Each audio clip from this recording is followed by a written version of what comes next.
Shalom. Shalom Alaikum mga kapatid, mga kababayan. Isang pinagpalang araw po sa ating lahat.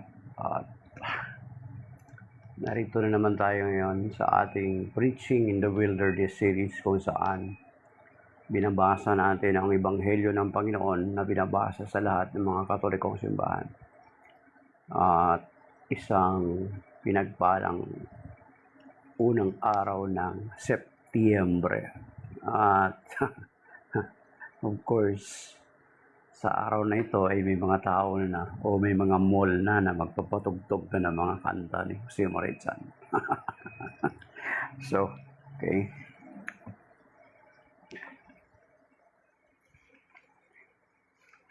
So, the Gospel of today is taken from the Gospel according to St. Luke chapter 4 verses 16 to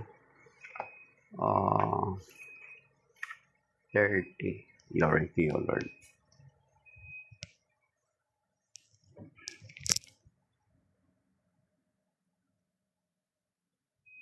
He came to Nazareth where he had grown up and went according to his custom into the synagogue on the Sabbath day. Stood up to read and was handed a scroll of the prophet Isaiah.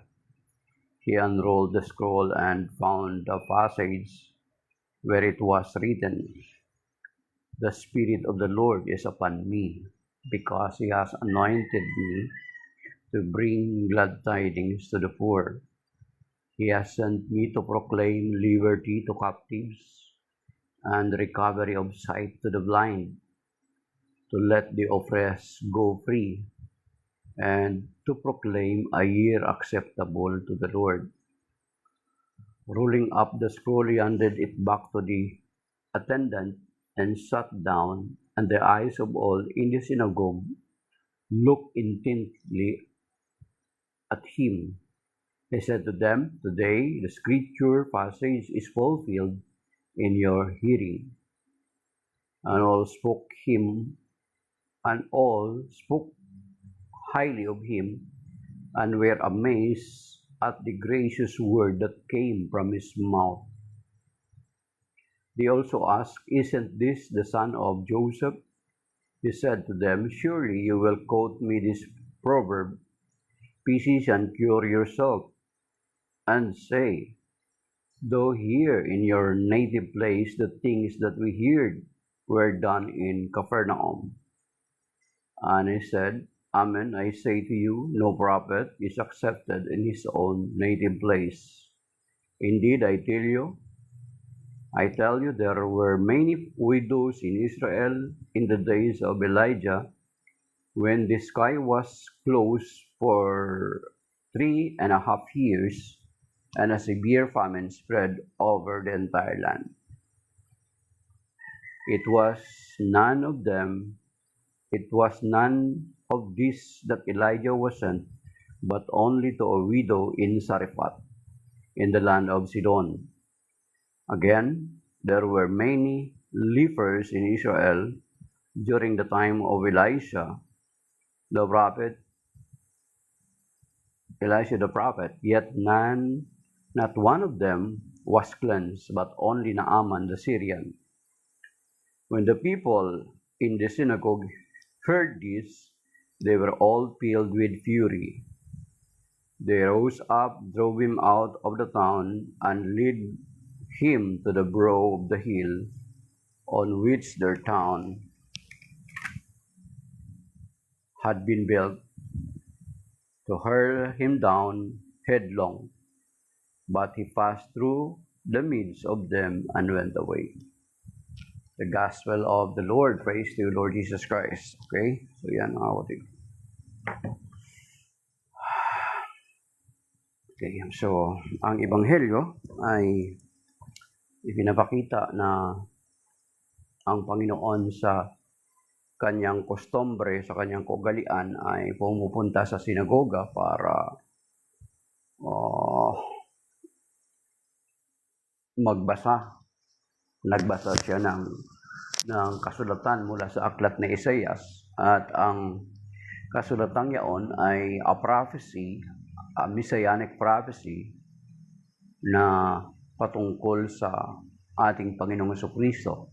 At kung narinig natin, kung babasahin natin, babalikan natin pagbasa, makikita natin na sabi niya na itong parte ng kasulatan ay natupad noong nakikinig yung mga tao. So, sinasabi doon sa Luke chapter 4 verses 16 to 18, 16 to 18, and then yung sa verse 18 specifically, sabi niya, the Spirit of the Lord is upon me.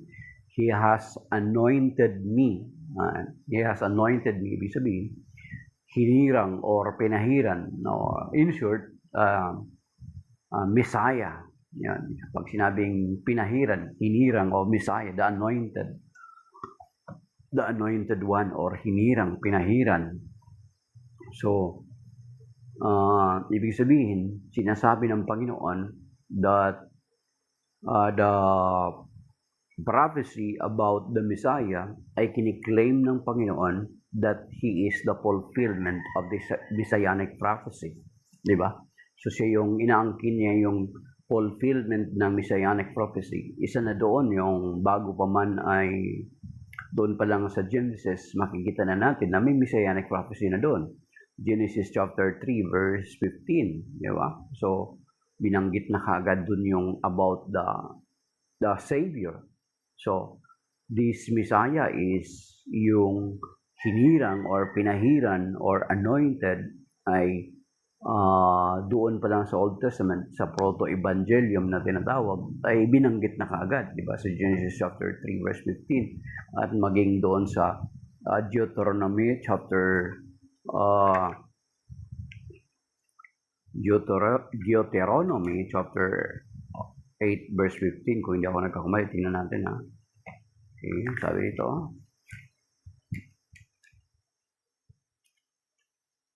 Deuteronomy.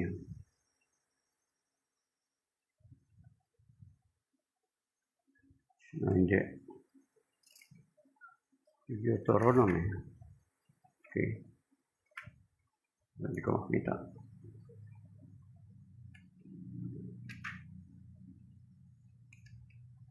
So, napin mo natin.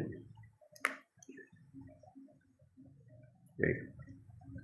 So, ibig sabihin, sinasabi ng Panginoon that He is the fulfillment of what was prophesied in the Old Testament. So, kiniklaim niya na siya ito, mga kapatid, na ang mga Hudyo ay parang sinasabi niya, you don't need to wait for another Messiah.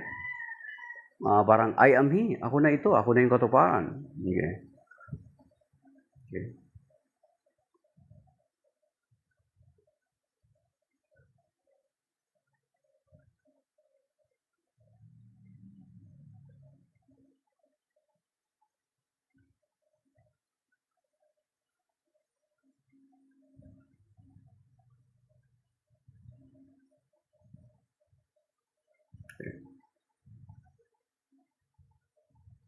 Yun sa, hindi pala Deuteronomy 8:15, 18. Yan. Sa Deuteronomy chapter 18. Ito ang sinasabi mga kapatid. So, di ba? Doon pa lang sa Genesis ay na-prophesy na yung Messiah. And then dito inulit pagdating sa Deuteronomy chapter 18 verse 15 to 18. Ito sa verse 18 sabi niya. Verse 15, a prophet like me, si Moses ang nagsasalita, will the Lord your God raise up for you from among your own kinsmen. To him you shall listen. Okay. And then inulit lang ulit sa verse 18, sabi niya, I will raise up for them a prophet like you from among their kinsmen, and will put my words into his mouth. He shall tell them all that I command him. Okay? Verse 19, if any man will not listen to my words, which he speaks in my name, I myself will make him answer for it. So you see, so doon pa lang sa Old Testament ay na-prophesy na that there will be a Messiah, the anointed one to come. And that is our Lord Jesus Christ, na dito sa binabanggit niya sa Luke chapter 4 verse 16 to 30, ay ipinapakita niya at ipinapakilala niya ang kanyang sarili sa mga Hudyo. At ang sabi niya, kung titingnan natin itong prophecy na ito ng Luke chapter 4 na mula sa aklat ni Isaias, sa aklat ni Propeta Isaias, alam naman natin mga kapatid kung may mga basic tayo na kaalaman patungkol sa banal na kasulatan, ang aklat ni Isaias po mga kapatid, kinoconsider na tinatawag na messianic prophet si Isaiah. Kasi kung titingnan natin yung napakaraming mga prophecy about our Lord Jesus Christ ay matatagpuan kay Isaiah. Kaya si Isaias ay kinoconsider na messianic prophet. Kasi bakit? Doon pa lang sa Isaiah chapter 7 verse 14 ay binabanggit doon at pinapakilala ni Isaias na sabi doon, a virgin shall conceive. Yan, lalo na ngayon na September na, may magpapatugtog na ng mga Christmas songs. Though alam natin, bilang kung tayo ng mga Katoliko, we are devout Catholic, alam natin that the Christmas season will begin after the Advent season, mga kapatid. Sa Disyembre pa, after the Advent season, ang Christmas season. Pero, itong ginagawa ngayon ng mga mall ay nagpapatugtog na sila ng mga Christmas songs. At alam niyo ba mga kapatid, na merong sektang bagong sulpot na sekta na ang kanilang Pasko actually is September. Merong ganun ha? Merong ganun. Meron nga yata ang kanilang Pasko is May. So, may magpapatugtog na ng Christmas song. Bagamat tayo ng mga Katoliko, alam natin na Disyembre pa ang Christmas season after the Advent season. May Advent season pa prior ng Christmas season. Okay? Pero sa atin, sa Catholic Church, it's just okay for us na sige, magpatugtog kayo dyan ng mga Christmas song. Bagamat ang intentions nitong mga mall nito is merely commercial purposes. Pero bagamat ganun, okay lang sa atin ng mga Katoliko. Bakit?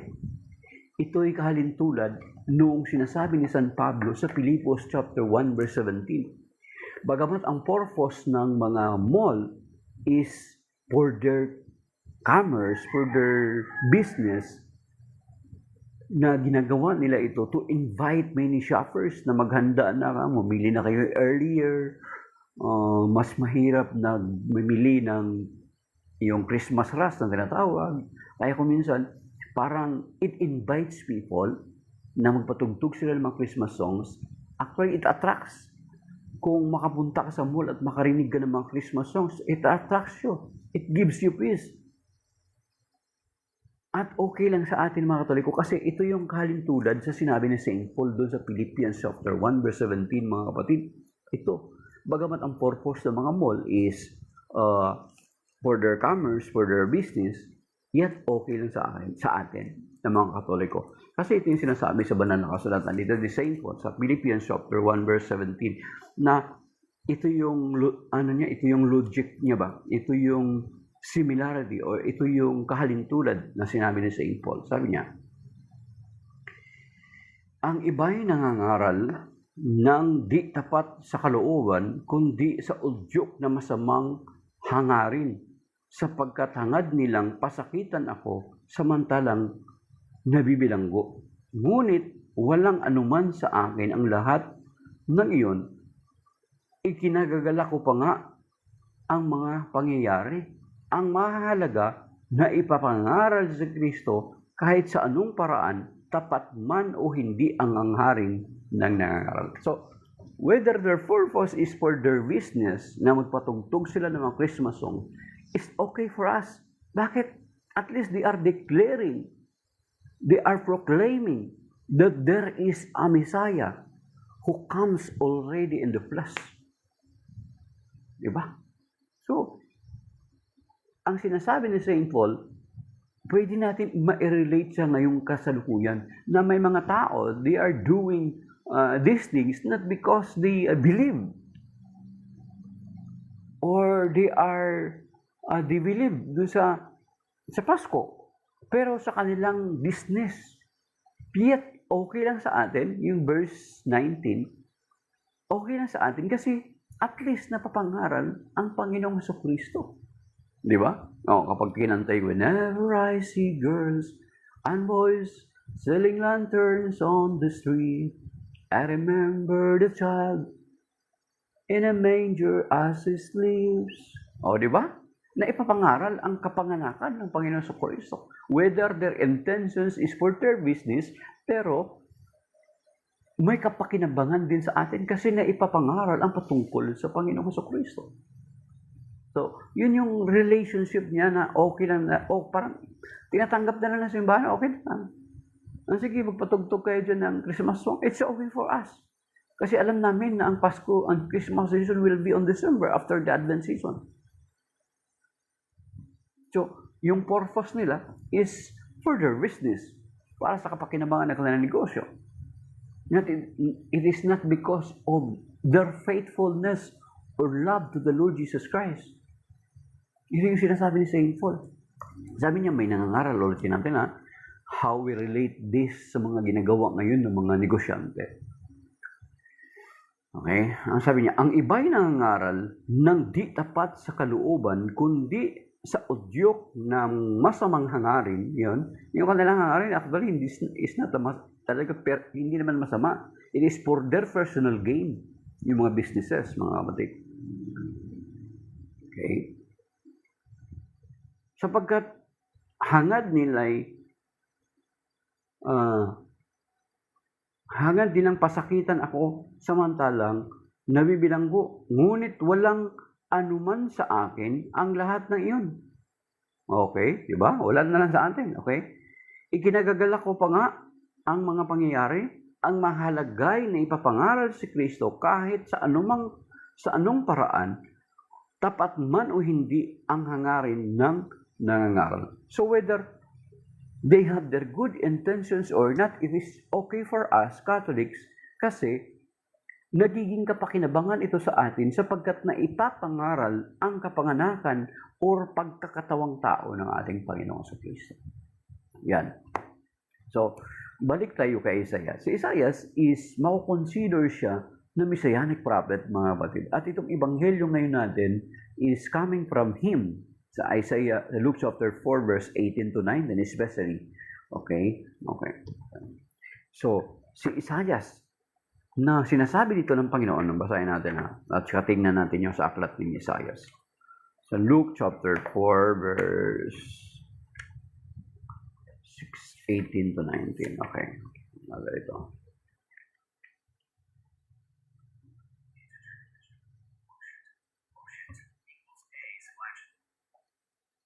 For 18 to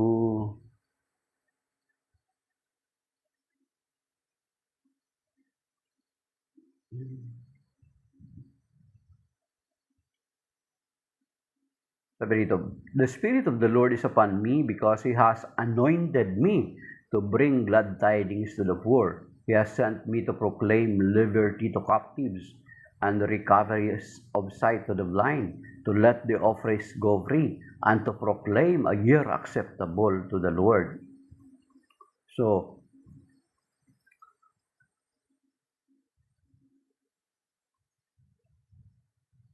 okay. So itong mga kapatid, itong ebanghelyo, itong line na ito ay galing po sa aklat ni Isaiah. Na sa pagdating ng Panginoong Jesucristo, sabi niya, because He has anointed me to bring glad tidings to the poor. Diba? Yan din yung inulit, yan din yung proclamation ng angel, ng mga anghel sa mga pastor. Di ba? Naalala natin doon? Yun. Hindi natin masyado highlight. So, yun yung proclamation ng mga angel sa mga pastol na sa field nung ibinalita nila ang kapanganakan ng Panginoon Jesucristo. Okay? To bring glad tidings to the poor. Magbigay ng kagalakan sa mga mahihirap, sa mga abang. Di ba? Sa tuwing mapakinggan natin ang mga Christmas song, masaya, nakakatuwa. Kahit nung Ako'y nasa probinsya pa, nagpapakain pa lang ako ng kalabaw namin sa kabundukan, sa bukid. Ay, tuwing maririnig ko yung mga kanta na long time ago in Bethlehem, ako'y naiiyak. Hindi dahilan sa tuwing Pasko ay wala akong regalo. Immune na po kami doon, mga kapatid. Hindi naman uso yung mga regalo sa probinsya. As in, liblib yung baryo namin, walang kuryente. Papakain ako ng kalabaw tuwing marinig ko yung kanta na yun. It gives me joy in my heart. Kasi yung sinasabi dito, to bring glad tidings to the poor. Magbigay ng kasiyahan sa mga aba, sa mga mahihirap. You see? Okay? Then, He has sent me to proclaim liberty to captives. Yung captives na sinasabi niya is yaong mga bilanggo sa pagkakasala, bilanggo sa gawa ng diablo, bilanggo sa kasalanan, bilanggo sa karamdaman, di ba? Ay, Father Jason. Dumaan si Father Jason. Okay? Makita natin, di ba, example doon? Yung babaeng hukot for 18 years. Di ba? Yung gathering man. Yung bulag na si Bartimeo. Di ba? So, ang daming binigyan ng kalayaan ng Panginoon, yung mga bihag na mga karamdaman. Okay? And recovery sight to the blind. Di ba si Bartimeo? Nakakita si Bartimeo. Okay. To let the oppressed go free. Yung mga sinisiil ay palalayain. Not necessarily yung mga talagang totoong na sinisiil, yung mga oppressed. Pero ang sinisiil, halimbawa, ng mga karamdaman, sinisiil ka ng anxiety, depression, so much yung hatred. Kung i-allow mo lang ang Panginoon sa puso mo, talagang yung oppression na yan na nagpapabigat sa iyo, ay aalisin ng Panginoon. Yung parabagang, alam mo ba kung minsan mga kapatid, yung parabagang pasan mo yung daigdig, yung parang ang bigat-bigat na kalooban mo. Alam mo, ang kailangan mo lang is allow the Lord to be the king of your heart. Kung minsan yung oppression sa atin sa kalooban natin is not because of ang kailangan na natin, alam mo kung minsan kailangan na natin magpatawad ka and then paghariin mo ang Panginoon Jesucristo sa puso mo, and you will go free from that oppression na parang bigat na bigat ka na. Ako, naranasan ko yun. I am speaking by experience. Alam niyo kung minsan kami mag-asawa, kapag mag-away kami at hindi kami makapagdasal, mga 2 to 3 nights, andun na yung oppression, andun na yung bigat, no? Ang bigat na, kung ano nang pinag-iisip mo. Ang bigat na. Then, ang kailangan mo lang pala ang Panginoon Jesucristo at pakinggan yung kanyang sinasabi. At magpatawad ka. And that oppression will be gone, mga kapatid. Yan. Ito yung sinasabi ng Panginoon. And to proclaim a year acceptable to the Lord. A jubilee. Freedom, jubilee. Ang panahon kasi ng jubilee is, lalo na ngayon, the church is celebrating a jubilee year. Nag-celebrate ang ating simbahan ng Jubilee Year. Ang Jubilee Year ay panahon ng pagpapatawad, panahon ng pagpapalaya, panahon ng pagkakalimot. So, dumating ang Panginoon Jesucristo ay panahon ng pagpapalaya niya sa ating mga kasalanan. Yung Mark chapter 10, verse 45. Sabi niya na parito ang anak ng tao hindi upang paglingkuran, kundi upang maglingkod.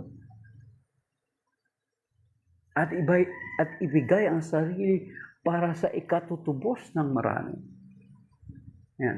That is proclamation of a jubilee year, a proclamation acceptable to the Lord. Diba? So yung Panginoong Jesucristo, ginawa niya ito, lahat ng ito na binabanggit dito na from the book of Isaiah is coming from Isaiah the prophet or the considered as the Messianic prophet, mga kapatid. So yun nga sinasabi natin kanina na dinugtong natin that the major Hebrew prophet is known as the Messianic prophet due to his numerous prophecies about the coming Messiah in the book of Isaiah. There are no known video games about him. Salita si okay. Yung Luke chapter 4 verse 16 18 to 19 coming from Isaiah. Kasi si Isaiah, mga kapatid, is ano siya? Referring to the passage in Luke chapter 4 verses 16 to 19. Yan. Where Jesus reads from the scroll of the prophet Isaiah in the synagogue in Nazareth. The passage Jesus. Okay. Makikita doon sa Isaiah chapter 61 verse 1 to 2. Yung itong Luke chapter 4 verses 18 to 19, mga kapatid. At sinasabi natin na si Isaiah ay maituturing na messianic prophet. Bakit? Alam nyo, di ba? Nabanggit na natin kanina na sa Isaiah chapter 7 verse 14. Yan. Di ba? Yan yung kinakanta din natin diyan sa mga sa Christmas season or sa Advent season. Isang dalagay maglili. Di ba? Hi, Brother Michael Doria Engli. Good morning, Pro Ecclesia, Pro et Deo. Pro Deo et Ecclesia. Ayan. Okay. So, yan. Di ba? So, yan sinasabi natin, Brother Michael. That ang itong gospel ngayon na ipinapakilala ng Panginoon that He is the anointed one. And indeed, Isaiah is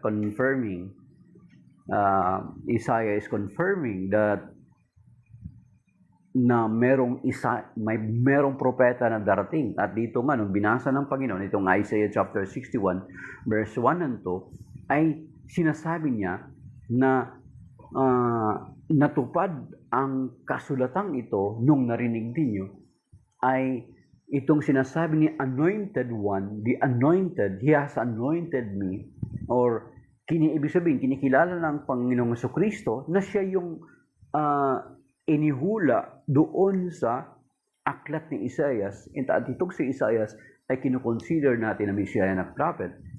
Sapagkat, kung titingnan natin, yun nga, Isaiah chapter 7, verse 14, na kinakanta pa nga natin yan during Advent season, Christmas season. Isang dalagay maglili, tatawagin siyang Emmanuel, kahulugay, kasama natin ang Diyos, di ba? And then, Isaiah chapter 9, verse 6, na ang Messias na ito, yung anointed na ito, yung Messiah na ito, ay hindi lang ito basta-basta propeta, kundi, pagdating sa Isaiah chapter 9, verse 6, ito ang sinasabi, mga kapatid, sapagkat ipanganganak ang isang sanggol na lalaki, at siya ang mamamahala sa atin, siya ang kahangahangang tagapayo, ang makapangyarihang Diyos, walang hanggang Ama, ang prinsipe ng kapayapaan. Yan, di ba? Kaya nga yung Isaiah chapter 7 verse 14, nakalagay dito, sabi dito, kaya nga ang Panginoon na rin ang bibigay ng palatandaan, maglilihi ang isang dalaga at manganganak ng lalaki, at ito'y tatawaging Emmanuel, na ang kahulugay kasama natin ang Diyos. Yan. At bakit kasama natin ang Diyos? Yan. At bakit kasama natin ang Diyos? Kasi yan yung sinasabi doon sa John chapter 1, verse 1 to 3, at saka verse 14. In the beginning was the Word, and the Word was with God, and the Word was God.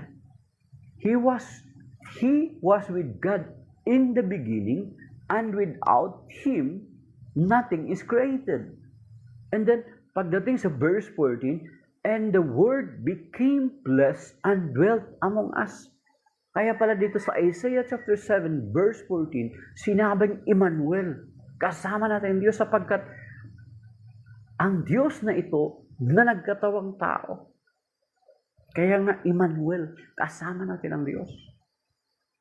So, si Isaiah, sinasabi ng Panginoon ng Isaias, ni aklat ni Isaias, that there is a Messiah to come. At siya'y tatawaging Emmanuel, kasama natin ang Diyos. Bakit kasama natin ang Diyos? Kasi yun nga, yung sinasabi sa John chapter 1, verse 14. At ang salita'y naging tao at namuhay sa piling natin at nakita namin ang kanyang kalwalhatian bilang bugtong na anak ng Diyos. See? Okay.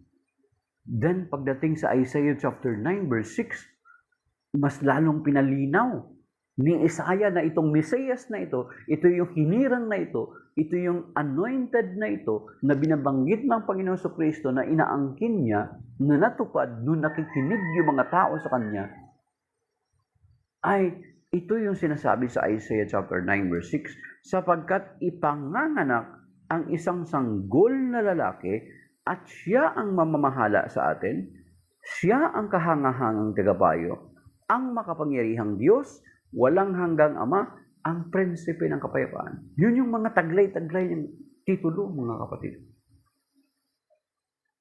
Okay? And then here comes the gospel of the day. The Lord confirms it that He is the fulfillment of what was written by the Messianic prophet Isaiah. Na siya yung katuparan. Na sa kanyang pagdating, tunay nga. Bakit? Yung lahat doon na binanggit doon sa Luke chapter 4 verses 18 to 19 ay natupad at tinupad ng Panginoong Jesucristo. So, ibig sabihin, kino-confirm ng gawa ng Panginoong Jesucristo that He is the fulfillment of the Messianic prophecies, the Messianic prophet Isaiah. Though, hindi na naman si Isaias ang nag-foretold din ng patungkol sa Panginoong Jesucristo. Of course, doon ba lang sa Genesis chapter 3, verse 15, di ba? Binhi mo at binhi niya, yung proto-evangelium. Then, yung Deuteronomy chapter 18, verses 15 to 18 hanggang 18. Nahabi na rin doon. And then, doon sa Genesis chapter 49, verses 8 to the following verses, na rin doon, may pahapyaw na rin doon patungkol sa Panginoong Jesucristo. Di ba? Ang tingnan nyo, try to imagine, ang layo pa noon. Then, pagdating doon sa Micah chapter 5, verse 1 and 2, pinraphisay na rin ni Micah, ni Propeta Mikas, na ang hari na mamamahala sa Israel na binanggit doon sa Isaiah chapter 9 verse 6 ay ipanganak sa Bethlehem. You see? Yan. Parang Paskong Pasko yung dating, ano? Kaya nga, parang tama lang, sige, magpatugtog kayo dyan ng mga Christmas songs. Kasi at least, ipinapakita nila at ipinapahayag nila ng ating Panginoon Jesucristo ay dumating. At ito nga yung binabanggit dito ng Ebanghelyo ngayon. The Spirit of the Lord is upon me. Ayun, kinakanta din natin ito, mga kapatid. The Spirit of the Lord is now upon me to heal the broken heart and set the captives free, to open prison's doors, and make the blind to see. The Spirit of the Lord is now on me. Diba? So ito yun. Dito yung Luke chapter, dito ginawa yun ng kanta na yan sa Luke chapter 4 verse 18 to 19. Na dito sa Ebanghelyo na ito, yung Isaiah chapter 61 verse 1 and 2 ay tahasang inaangkin ng Panginoong Jesucristo na siya yung katuparan ng kung ano ang inihula ng Messianic prophet na si Isaiah. Siya yung katuparan sapagkat sinabi niya, inangkin niya, natupad sa inyo ngayon habang ang kasulatang ito habang nakikinig kayo. So, ibig sabihin, the Lord Jesus Christ is claiming that He is the Messiah. At kung titingnan natin dito, na nung nagsalita ang Panginoon Jesucristo ay kasi sinasabi niya na siya yung hinirang, di ba? Anointed one. Nung sinabi na tupad ang mga kasulatang ito, na habang nakikinig kayo, ibig sabihin, sinasabi niya sa mga Hudyo na andun sa sinagoga that He is the Messiah. He is the fulfillment of this prophecy. Then, ano sinabi nila?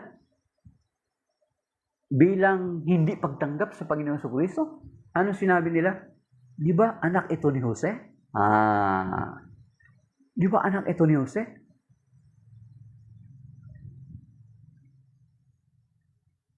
Di ba katunog nung sinabi dito sa Luke chapter 4 na ito, doon sa Matthew chapter 13. Di ba anak ito ni Jose? Karpentero? Papaano niya sasabihin na He is the Messiah? He is the fulfillment of what we heard from the book of Isaiah, taken from Isaiah chapter 61. Ando na kagad yung rejection. Hindi nila matanggap na ang Panginoon Jesucristo ang Mesiyas. Nung sinabi ng Panginoon, tupad sa inyo ngayon ang nakasalaan sa kasulatan na ito habang nakikinig kayo. Then binanggit nila, kung babasahin nyo, balikan nyo basahin, Luke chapter 4 verses 16 to 30, binanggit nila, di ba ito anak ni ni Jose? Si Jose na karpentero. How come na siya yung katuparan nitong hula ng sinasabi ni Propeta Isaiah sa Isaiah chapter 61? Then, as the conversation goes on, ano sabi ng Panginoon? Nagpahayag siya, Doktor, pagalingin mo ang sarili mo, magpakita ka ng himala, katulad ng ginagawa mo ng mga himala sa ibang mga lugar. Then, nagsaysay ang Panginoong Jesucristo. The reason, dalawang instansya yung sinaysay ng Panginoong Jesucristo, yung si Isaiah, si Elias, at saka si Eliseo. Na nung panahon ni Elias, sa panahon ng tagutom, ng 3.5 years, hindi siya pinadala sa sino mang mga balo na nasa Israel, bagkos doon sa Sarepta. Hindi Hudyo. Hindi. Diba? Nung nag-multiply si Elias ng arena at langis, di ba, naalala niyo? Dumating siya. Lutuan, bigyan mo ako ng tinapay. Di ba? Anong sabi ng balo? Sabi niya, last na itong harina namin at gapatak na lang yung langis namin. Last na naluto namin to. Pagkatapos nito ay maghihintay na lang kami ng kamatayan after maluto namin ito. Pero nag-insist si Isaiah, lutuin mo yan. Bigay mo sa akin. At sinasabi ng Panginoon na hindi kayo maubusan ng arena at ng langis. At tunay nga. Yun yung instance na binabanggit dito ng Panginoon sa Luke chapter 4. Then another, sa panahon ni Eliseo. Okay? Ang banggit, mapuntahan natin I-review nyo ng mga kapatid. Okay? Sabi nito.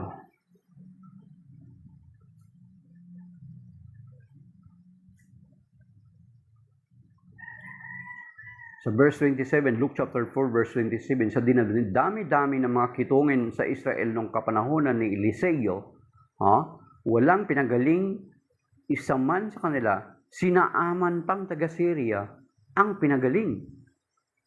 Okay? Di ba? Nalaman ito ni Naaman na isang general. Kasi yung hari, may alipin siyang isang Hudyo, isang Hebreo. Sabi niya, kinwento niya doon sa hari. Sabi niya, kung papupuntahin niyo lamang si Naaman doon sa propeta sa Israel, gagaling siya. Kaya nakapunta si Naaman kay Eliseo. Nagalit pa nga si Naaman, di ba? Hindi siya pinre-over. Pinalublob siya sa ilog. Ano bang ilog yun? Di ba? Did you remember that? So, sinasabi ng Panginoon, hindi naman nakapagtataka na hindi niyo ako tatanggapin.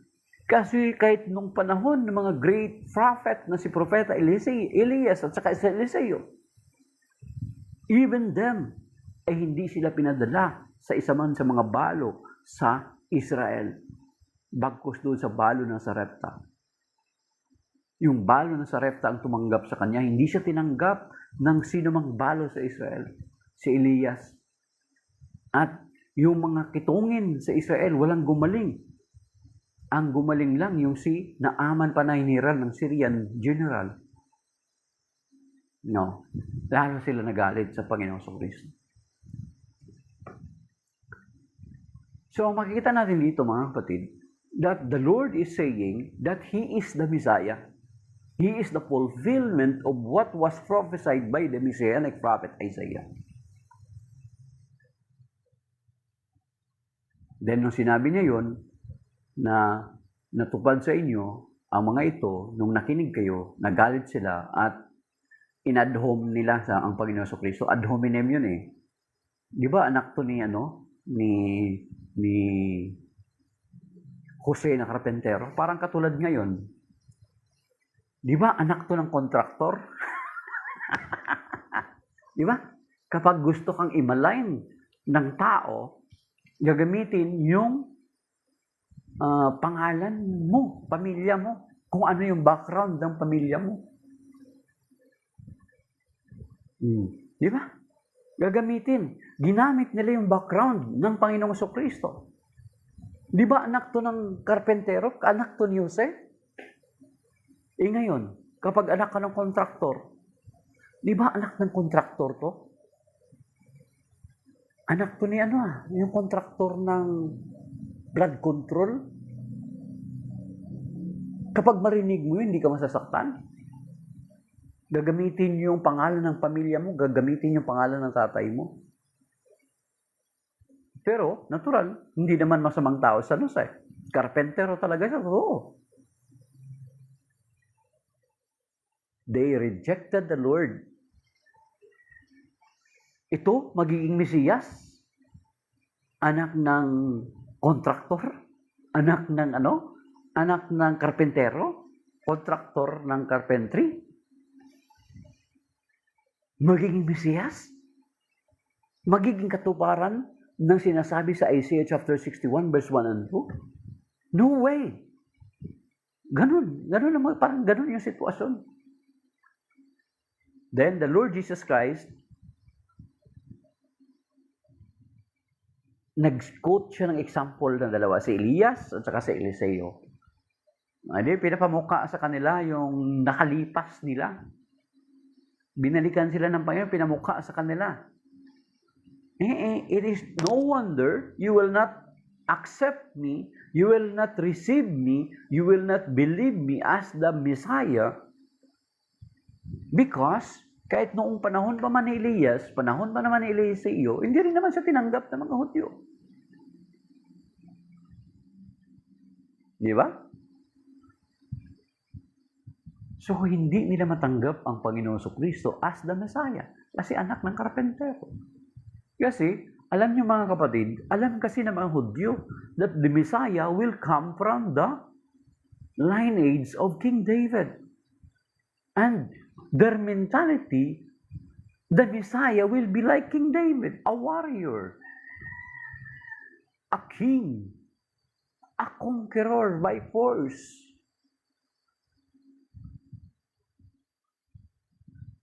Tapos, ito magpapakilala ng Mesiyas, tapos karpentero. Kasi ganun yung mentality nila, yung mindset nila. Di ba? If you're expecting something, di ba kapag nag-expect ka ng something na ang mataas-taas ng expectation mo, di ba? Di ba? Ang taas-taas ng expectation mo, tapos biglang, yung parang sa order sa Lazada, sa Shopee, ang ganda-ganda na expectations mo. Tapos pagdating sa actual ay hindi pala katulad nung sa picture na in-order mo. Yun yung nangyari sa kanila. That is why they rejected the Lord. Di ba anak ni Jose to? Hindi nila matanggap, mga kapatid. Kasi yung mentality nila, na ang akala nila, magiging katulad ni King David, ang Mesias. The Anointed One, the King. Obvious. Kung babasahin natin, babalikan natin, mga kapatid, hindi talaga nila matanggap.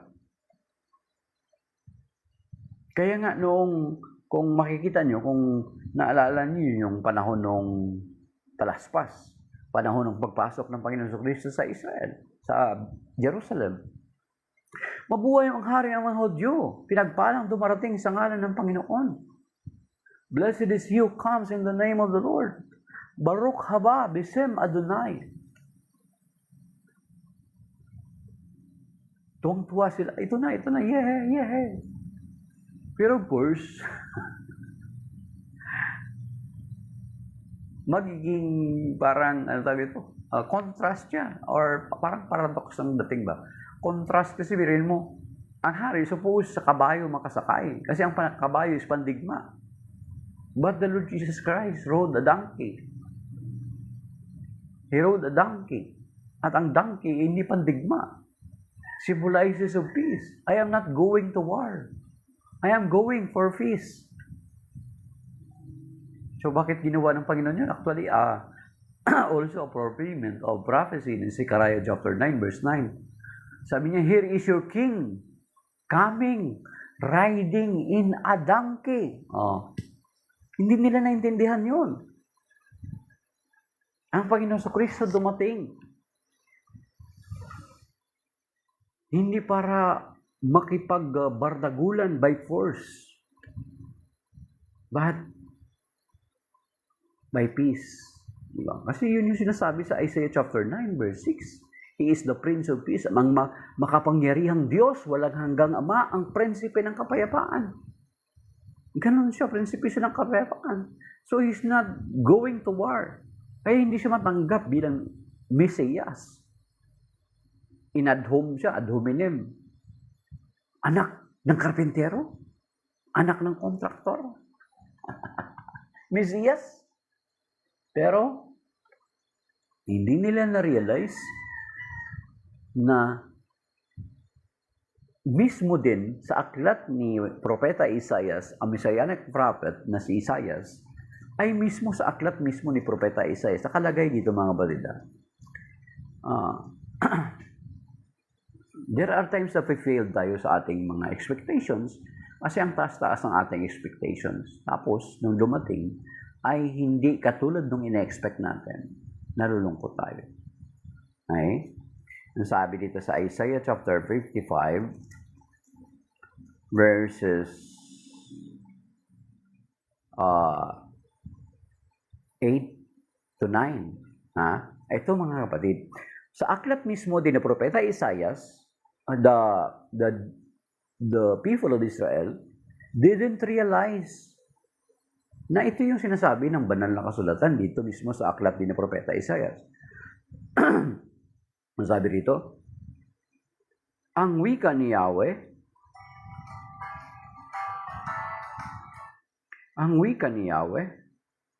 ang aking isipay, di ninyo isipan. At magkaiba ang ating daan. Kung paanong ang langit higit na mataas mataas sa lupa, ang daat isip ko'y hindi maabot ng inyong akala. Okay? You are expecting a king who is like King David. But Jesus came not like King David, but opposite sa inaasahan nila. Talagang masastumble ka, mga kapatid. Diba? Nakaranas na tayo niyan sa order ng Lazada. Ganda-ganda sa picture. Pagdating sa actual, hindi pala ganun. Hindi ka ba mamadidismaya? That is why, hindi natin masisi itong mga tao na ito na hindi nila matanggap ang Panginoon Kristo. Kasi, iba yung expectations nila. Anak ng karpentero to. Anak ni Jose to. Oh. Kasi ito yung sinasabi ng Panginoon. Isaiah chapter 5, 55 verse 8 and 9. Ang paraan natin ay iba sa paraan ng Diyos. Ang isipan natin iba sa isipan ng Diyos.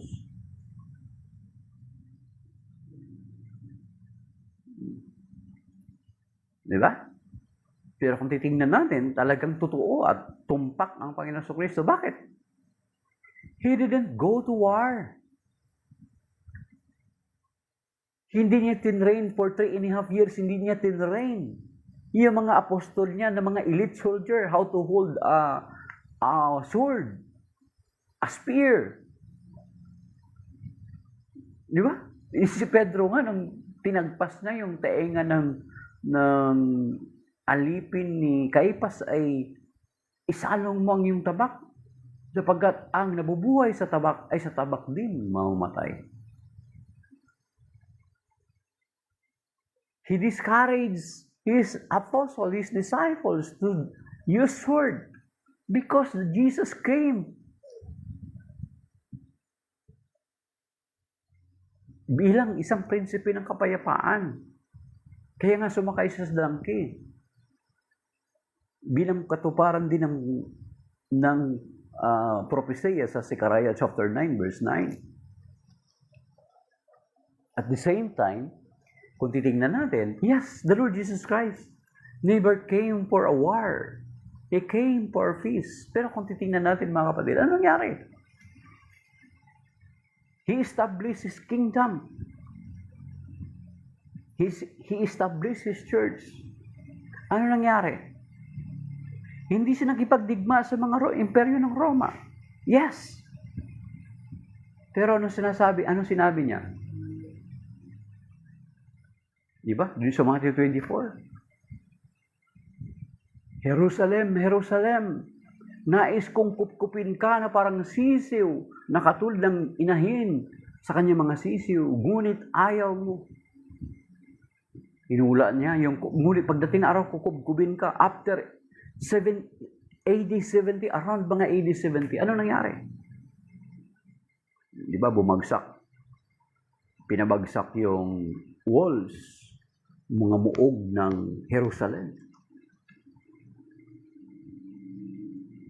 Then, hindi nakipagdigma ang Panginoon. Pero, kung titingnan natin, nasakop ng Panginoon ang buong mundo without waging a war. Of course, iba naman yung context ng crusade. Di ba? May relihiyon na talagang kumalat yung kanilang relihiyon dahilan doon sa war. But the Lord Jesus Christ, ang simbahan, the Catholic Church, His church, never waged war para lang mag-convert ng mga mananampalataya.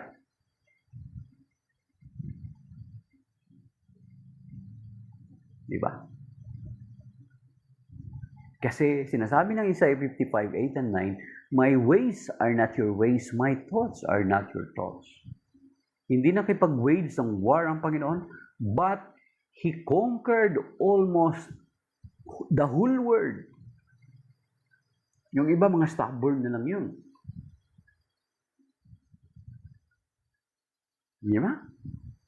Natupad yung prophecy sa Daniel chapter 2, verse 44, doon sa Daniel chapter 2, na nung nagpakita ng panaginip ang Diyos kay Nabucodonosor, pinaliwanag ni Daniel kay Nabucodonosor, mahal na hari, ito yung mangyayari.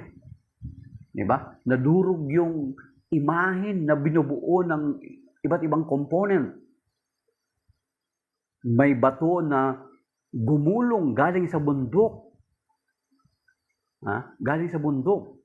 At gumulong doon sa imahen at nasira yung imahen. At hindi na nakatayo. At ang bato na yun, na dumurog sa imahen na yun, ay lumaki ng lumaki at pumuno ng buong daigdig. In the lifetime of those kings, God will set up a kingdom that shall never be destroyed and cannot be handed down to any other people. Di ba? Nagkaroon ng katuparan yung prophecy. Sige. Yun. Kapatid. So, yun ang nangyari. Kung bakit hindi nila matanggap ang Panginoon Jesucristo? Because their mindset, even until now, actually mga kapatid, di ba? There are so many, marami pa rin mga Hudyo na hindi tinatanggap that Jesus Christ is the Messiah. Naghihintay pa rin sila ng Mesias. Though marami na rin mga Hudyo o mga Hudyo na tinatanggap ang Panginoon Jesucristo na siya yung Mesias. And they don't need to wait for another.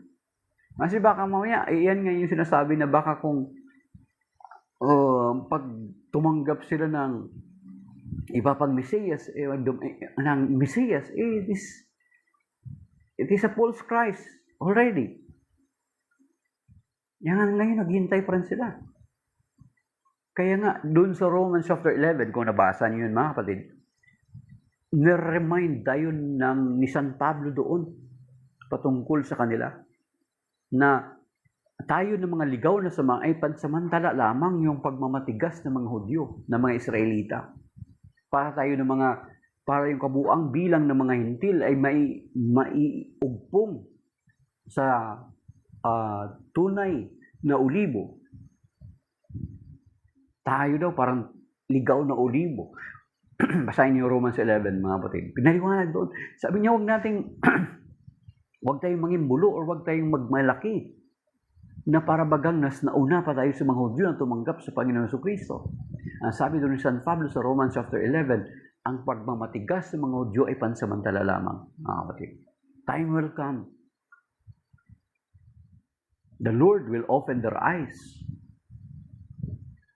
so that they will recognize that indeed our Lord Jesus Christ is the Messiah. Okay, mga kapatid, so maybe that is by now.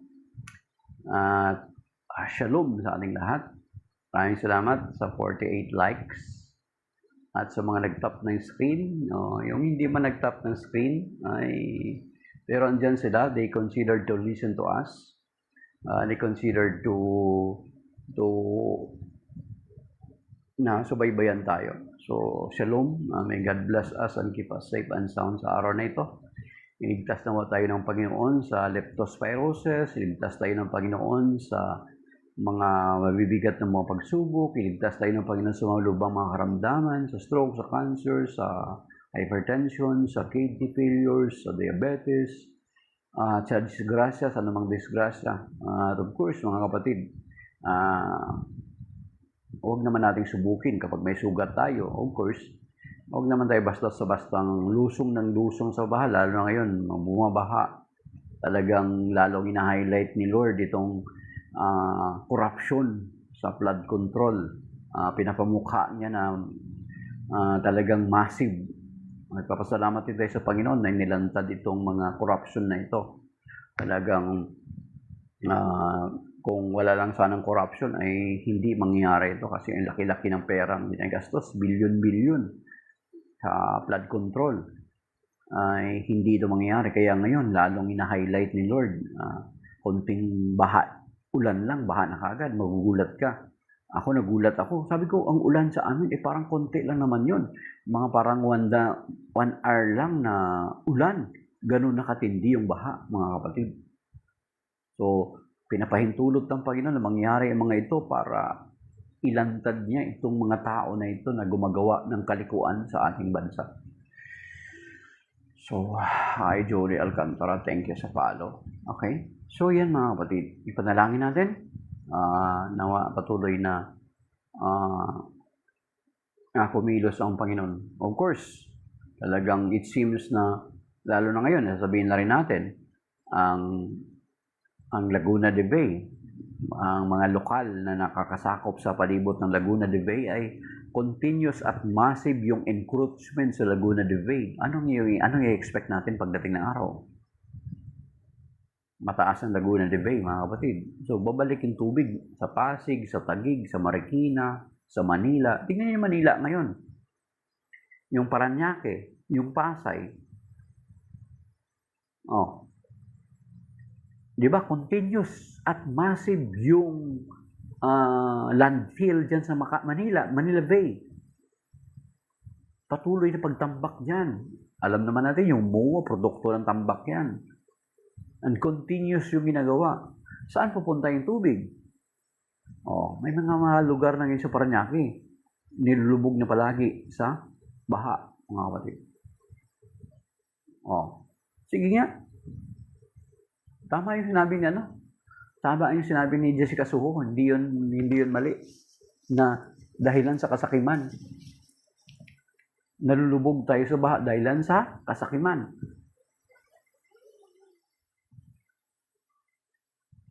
Di ba? May question doon sa sinabi ni Jessica Soho. That's indeed true. Tingnan nyo, pumunta kayo, umikot kayo kung minsan sa Rizal, saka sa Laguna, at saka sa Quezon. Tuloy-tuloy yan na ini-encroach ang Laguna de Bay, mga kapatid. So, anong i-expect natin pagdating ng araw? Kaya nga, dapat tayo dalang tao mag-adjust. Nung nakalipas na araw nga, nagbiruan kami na maano na dapat na tawag dito, magkaroon na tayo na mag-adjust. Dapat may mga motor na balang araw na ma-invento na yung motor na rin ay pagbaha, pwede parang jet ski. Okay. So, yun na lang mga kapatid. Reality na yun, whether we like it or not. Ano na lang. So, nawa, ingatan tayo ng Panginoon despite na sometimes we neglect ourselves. Ligtas naman tayo sa mga ng Panginoon sa mga bagay na beyond our control. Iligtas niya tayo sa evil intentions. Iligtas niya tayo sa mga malulubang maramdaman. Iligtas niya tayo sa mga evil spell, sa mga black magic, sa curse or malefice sa pangalan ng Panginoon Kristo. At gabayan niya tayo at patnubayan sa araw na ito kasama ng ating mga mahal sa buhay at mga ari-arian. So, shalom, that is by now mga kapatid. May God bless us all.